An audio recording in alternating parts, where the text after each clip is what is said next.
Μια κοινωνία, η ελληνική κοινωνία, η ευρωπαϊκή κοινωνία, προοδεύει συνολικά όταν αναπτύσσεται οικονομικά, όταν υπάρχει αλληλεγγύη και όταν μέλημά της είναι ο άνθρωπος. Για αυτά τα 3 λοιπόν, της ανάπτυξης, της αλληλεγγύης και του ανθρωπισμού, θα παλέψω με όλες μου τις δυνάμεις. Και έχω τις δυνάμεις, έχω τις γνώσεις, έχω την εμπειρία. Σε όλη μου τη ζωή υπηρέτησα την ανάπτυξη, υποστήριξα την αλληλεγγύη και προώθησα τον ανθρωπισμό. Έχω σπουδάσει και εργαστεί με πιστοποίηση στον χρηματοοικονομικό τομέα.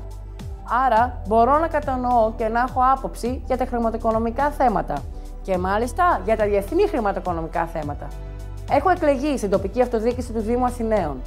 Εκεί υπηρέτησα σαν πρόεδρος της Δημοτικής Επιτροπής Παιδείας του πρώτου διαμερίσματος και μετά σαν πρόεδρος του πρώτου διαμερίσματος του Δήμου Αθηναίων. Ήμουνα δίπλα στο πολίτη.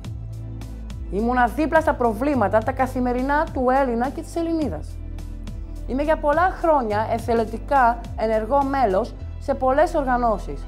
Είμαι ενεργό μέλος σε σωματεία όπως η Καλυπάτηρα, το Κάνε Μια Ευχή. Ήμουνα πρόεδρος στη νεολαία της Πανελλαδικής Οργάνωσης Γυναικών Παναθηναϊκή.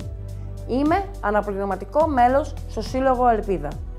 Είμαι μέλος στο Σύλλογο Αθηναίων. Είμαι μέλος στο Λύκειο Ελληνίδων.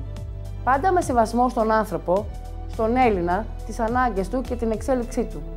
Θα παλέψω στο Ευρωκοινοβούλιο ώστε όλες οι αποφάσεις πριν ψηφιστούν να περνούν από διαβούλευση με τους ελληνικούς φορείς. Θα παλέψω ώστε κάθε απόφαση, κάθε οδηγία να αναπτύσσει οικονομικά την Ελλάδα.